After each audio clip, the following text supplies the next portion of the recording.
Okay, so you're probably going, is this an Noxema commercial or what? But actually, it's The Gist, and I'm your host, Chris Vetrano, here to share everything happening in entertainment and revisiting the biggest moments from pop culture's past.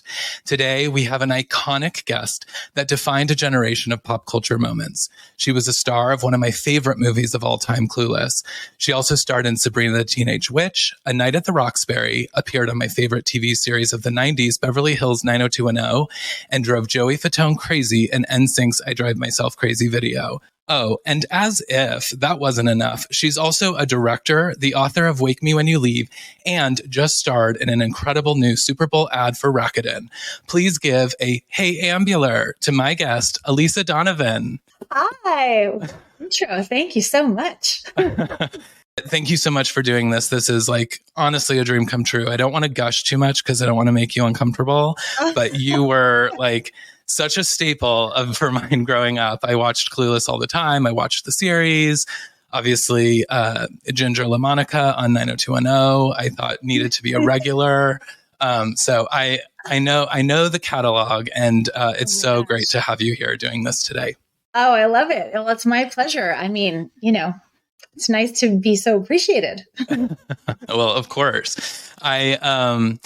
So you just did the Super Bowl ad revisiting Amber. So tell me, like, how was it sort of stepping back into her shoes after all this time?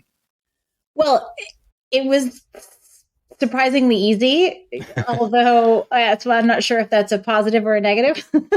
I think that character is just so embedded in me, and anytime I try to forget about it, someone reminds me. So it's always not try to forget about it, but you know what I mean. It's very present for a lot of people, that film. So it just felt really fun to step back into that as a grown up. And looking over at Alicia, and she's in her yellow plaid, and they recreated that set virtually to a T. It was surreal. I mean, we were kind of laughing, going, where are we? What is happening right now? Yeah, it was like, it seemed like it was exactly the scene from the movie, and you guys both look incredible. And I was like very much believing that it was just footage that was left on the cutting room floor from back in the day. I love it. It was so great.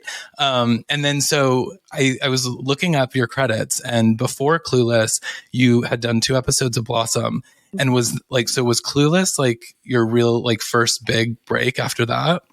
Oh yes, for sure. And Blossom was the first TV job that I had in LA, and they had hired me for 1 episode, and then they loved the chemistry that I was playing opposite Joey Lauren, and they just loved the chemistry that we had. So they wrote me in another episode, and then they were going to continue to write me in, and then I got the film of Clueless, so I couldn't go back to Blossom. And yeah, that's how it all happened.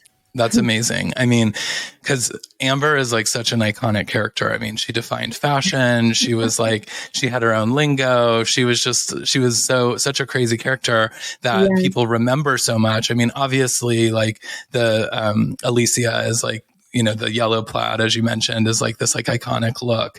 But I feel like Amber was like the fashion queen. And I mean, so did you feel like that was a natural role for you? Do you align with Amber, or was that something different for you to play? So I aligned with her in the sense that she's an innovator and kind of on her own program. I think that her focus and her concerns are a little different than mine. But I do love clothing, and I love fashion, and I always am a bit untraditional in that sense. So I really kind of focused in on that with her.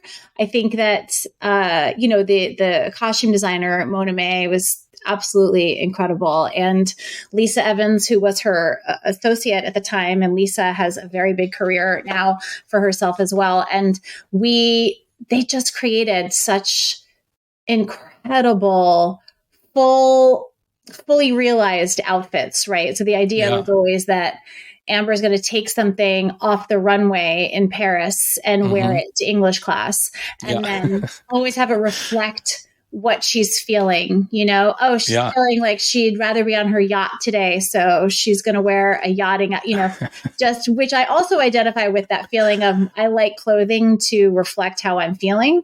Definitely. Amber just really had, she did that to the nines. Yeah, she did. It was like I said, I mean, there's so many quotable lines, and I feel like Amber is responsible for so many of them. And so it was, I'm sure that you get them all the time, just across the street, people yelling them at you, like I just sort of did in the intro.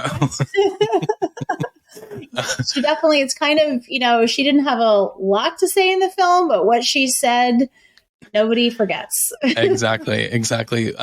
How is, I mean, I know your daughter's starting to get older. How is she? Has she seen the film? What is her sort of thoughts of like mom being this iconic character? So she has not seen the film. I still feel like she's a little bit young. She's 10. But I'm a little more conservative than a lot of people in terms of what we let her watch. But I think probably in a year or two, maybe she can watch it.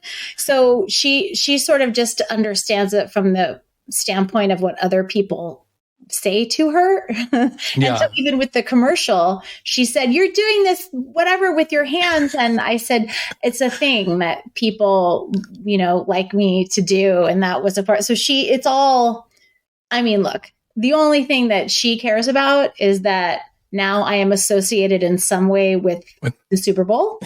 And also with the Golden State Warriors, because Rakuten is the main sponsor for the Warriors. And we are huge Warriors fans, but she is a huge sports fan and a very big Warriors fan. And so they very graciously allowed us to have their courtside seats for the Warriors game the other night. And that just changed my daughter's life. So now she loves that I am, an actress, but it's really just because of how it benefits her. Well, that makes sense. I mean, she, I saw the story of her getting to meet the players and stuff. And that was really sweet. Incredible. And we have this picture of her where Klay Thompson is high-fiving her, and you just see her face light up in this way, like, she just couldn't believe it. Yeah. That's amazing. Well, I'm sure that once she does see it, and you are right. Like I saw it probably too young, like in retrospect, but I didn't get most of the like jokes that I see like, oh, that movie was like maybe a little more risque than I thought it was. But at the time it kind of went over my head. I wasn't really noticing, but we talk a lot on this podcast about the Real Housewives. I don't know if that's something that you dip your toe into at all. I don't, but I do Jeff Lewis's show. Jeff Lewis, I have his and he's a friend, and I know that I am sort of the opposite kind of a guest for them because he has had a lot of people like that. And my friend Doug, who is often on as a co-host with Jeff, he is a huge fan. So whenever I've stayed with Doug, he has made me watch a couple of episodes. Yeah, but I still I haven't retained any of it. I definitely have like had the thought where I was like, what would Amber be doing today? And I feel like she would be a Real Housewife for 100%. Sure. 100%. Yeah. So, maybe think about it. I might ask you at the end, but like if Amber had a Real Housewives tagline, I would love to know if you have thoughts of what that might actually be. But I know I'm putting you on the spot. So you might have to think about that one, but I think that she would be epic for that. Also, I mentioned that you were also on Beverly Hills 90210, obviously the bad girl best friend of Valerie Malone. That must have been like a crazy character. I mean, unlike Amber, she was like more of a vixen, but still kind of the bad girl, obviously. So how was that? Was that a fun character to play? Oh my gosh, Ginger. She was a ball. I always look at that character like, gosh, if I had an ounce of her confidence, and she has got balls, like she did whatever she wanted. And I think she was she's like a scrapper. She was like, I'm gonna take everything I want here. I'm gonna utilize this situation.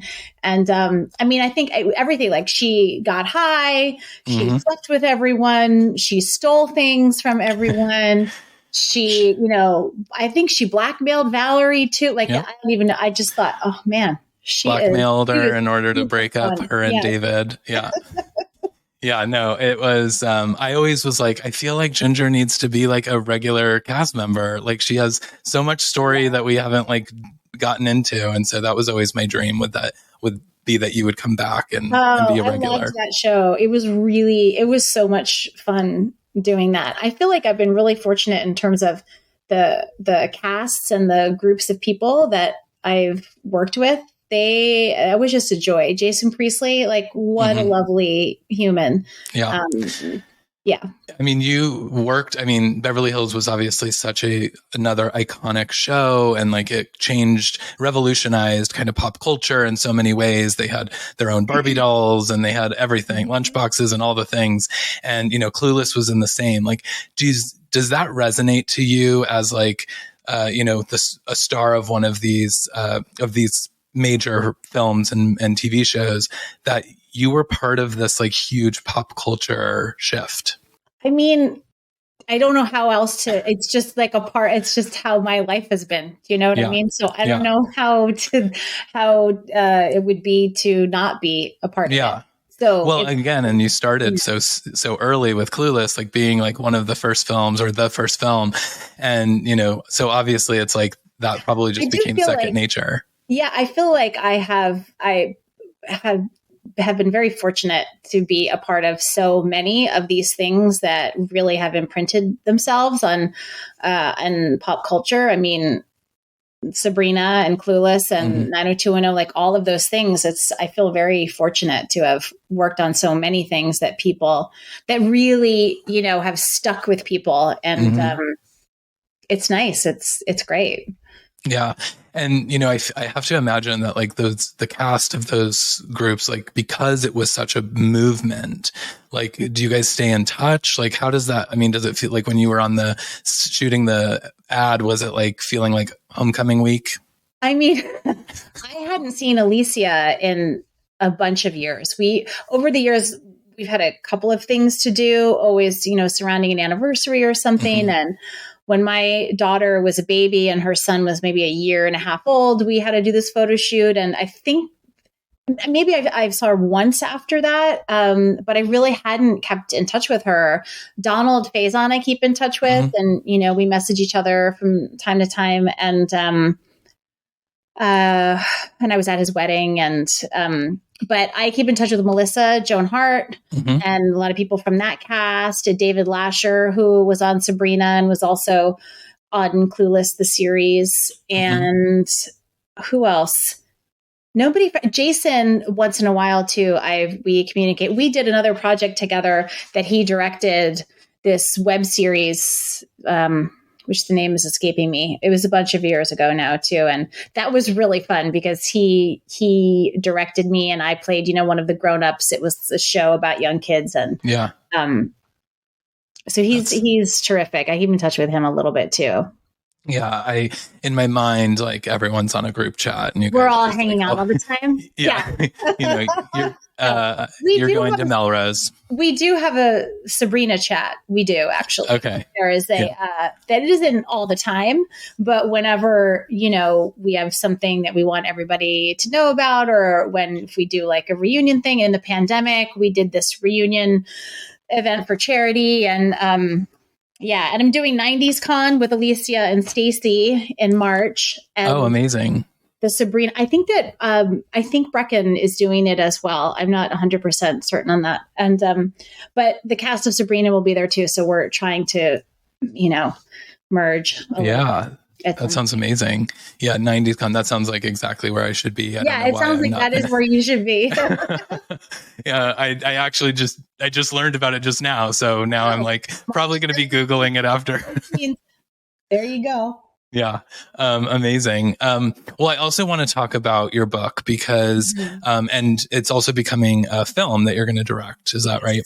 So So I lost my mother to terminal cancer when I was 18. So I really resonated when I like saw what the book was about, and I went through and, I started to like pull some quotes that I was like going to want to read for the podcast. And then I was like, no, I want to, not cry in front of Elisa.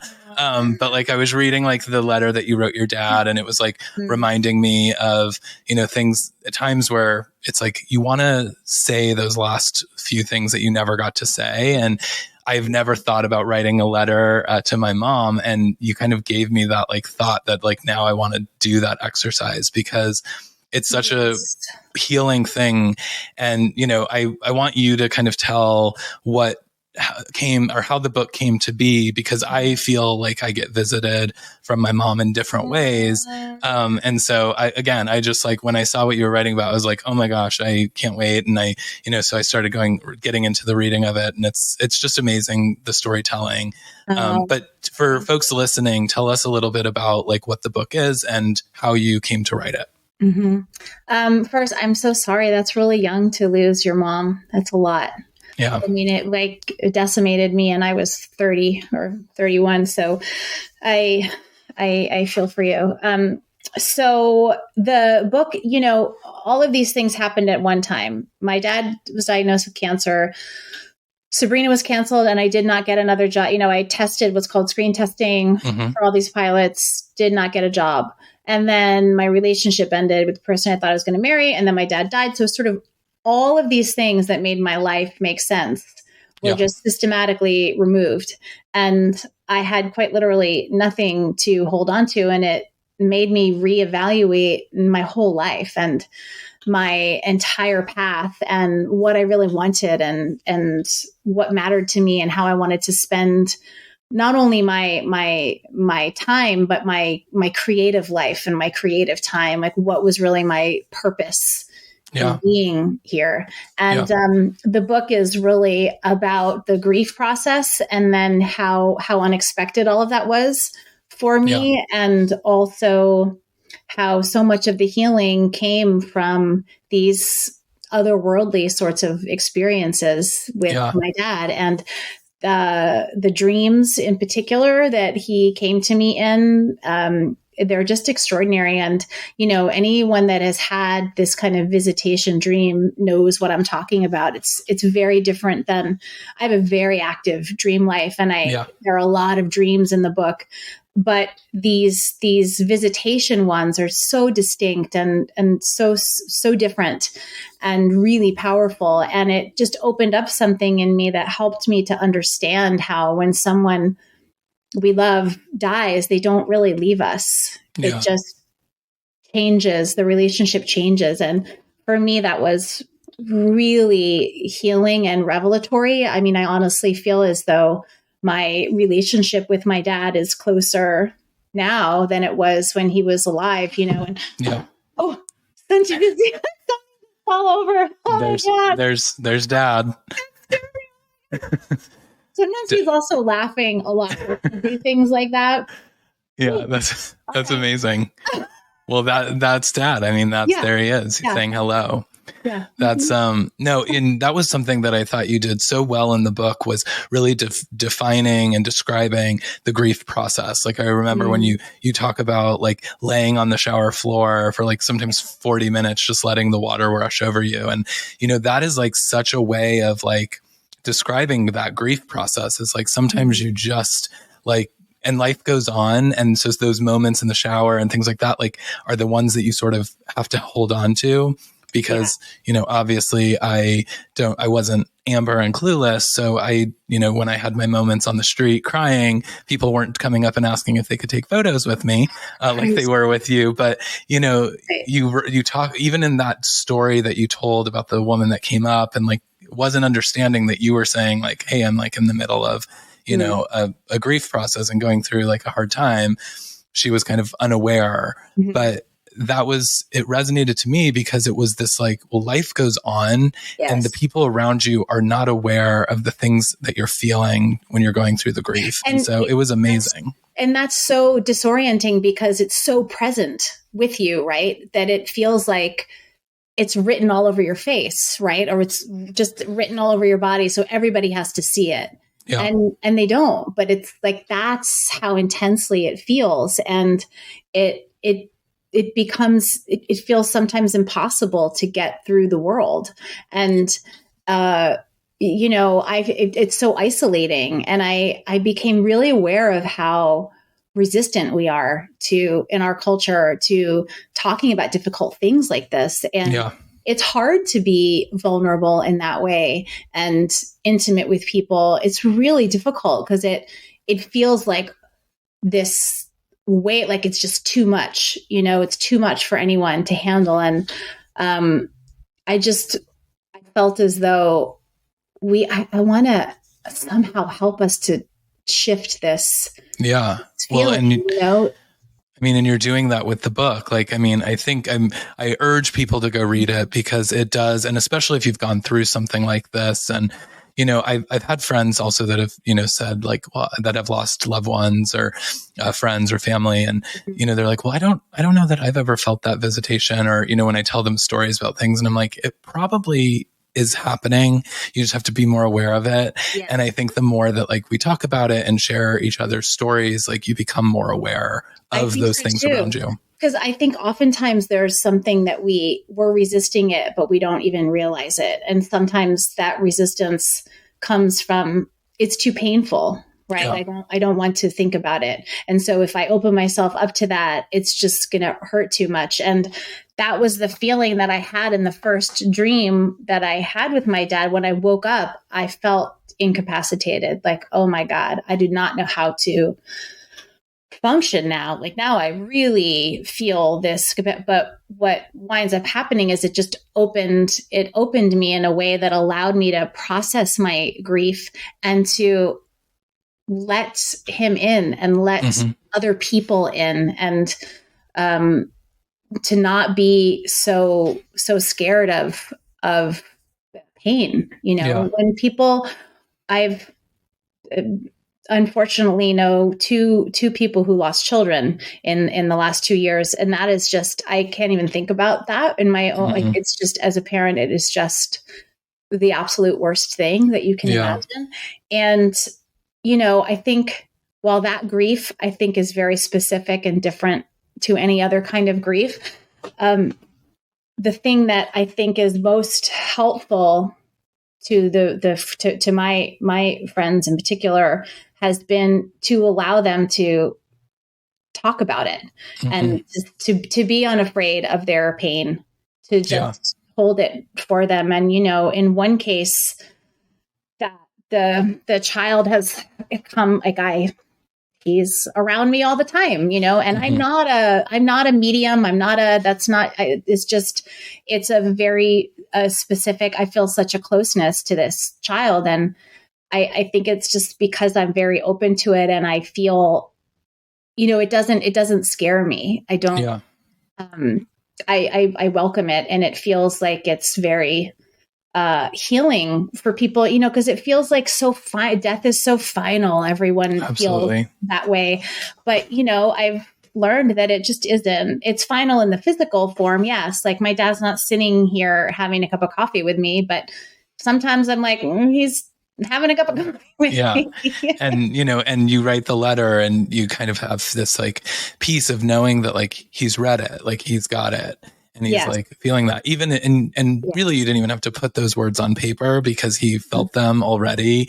But it's like, I think it's such a great thing. And so I know that, I know you're busy, and I feel like I could talk to you about this all day because I really, truly, I didn't know you had such a connection to this. So I really, I appreciate you sharing it with me. Yeah, I was when I started looking at the book, and I was like, oh, like I'm so interested in this, and similarly, like I never felt like I was a medium or things, but I did see one, and she had said to me like, you're intuitive, like you have those feelings, and I was like, well, I mean, I've thought things before. And she's like, no, those are real things. Yes. And it's such an amazing thing. So tell us, because I know you're going to have to go, but tell us a little bit about like the film and like, what's the next thing that you've got going on so that we can, continue to talk about it. Yes. So the film version of the book is in development. And what that means is I have written the script and I am attached to directing it. And we have about half of the cast attached so far. And I have a wonderful producer who has been to Sundance many times and won awards at Sundance. Amazing. And, we are raising the financing, so putting together the final financing now. So we're hoping that we'll be able to shoot by the end of the year. Cool. So that's the plan. Yeah. Well, hopefully like maybe when the film comes out, maybe you'll come back and we can talk more about it because, like I said at the beginning, this is like a dream come true. You were like such a pivotal part of so many things that I loved growing up. And it really felt like, it almost felt like a gift from my mom when I saw your book. And I was like, wow, I already feel connected. Because when I started this podcast, I just have to tell you, my husband asked me like, well, who would be one of your dream guests? And you were one of the first people that I said, because I was like, she was in all of these things. Like, yeah. So I need to just wrap it up because I have done it now. Like you were the MVP here. So, but really I'm so grateful. And, I am that girl on the street now who you've just made the day. And, I appreciate you being here and everything that you have given to pop culture. Oh, Chris, this has been an absolute pleasure. Truly. Yes. Thank you so much for having me, for sharing all of that. And where can people find you online? What your socials are? Yes. So Instagram is Red Donovan and Twitter is Red Donovan. And I think TikTok is the same. TikTok is a newer thing. So forgive me. I don't really know how to do it, but I've done a couple things that people seem to like on there. And Facebook is Elisa Donovan. They all have the little blue check mark. Perfect. Yeah, because there's a lot of imposters out there. So make sure you're following the right one. But yeah, and I did see the TikToks. I have a little something special to go along with this this episode that I used one of your TikToks for. So so be on the lookout for that. But like I said, but like I said, thank you so much for doing this. I definitely hope that we get to chat again. And for everyone listening, thanks for tuning in. Be sure to follow Elisa. And like I said, get the book because it could be life-changing for you. And it certainly has been for me. And don't forget to rate and subscribe so you never miss an episode of The Gist. I have been Chris Vetrano and living my dreams right here. So you guys go do that. Have a great week. And thanks so much for tuning in.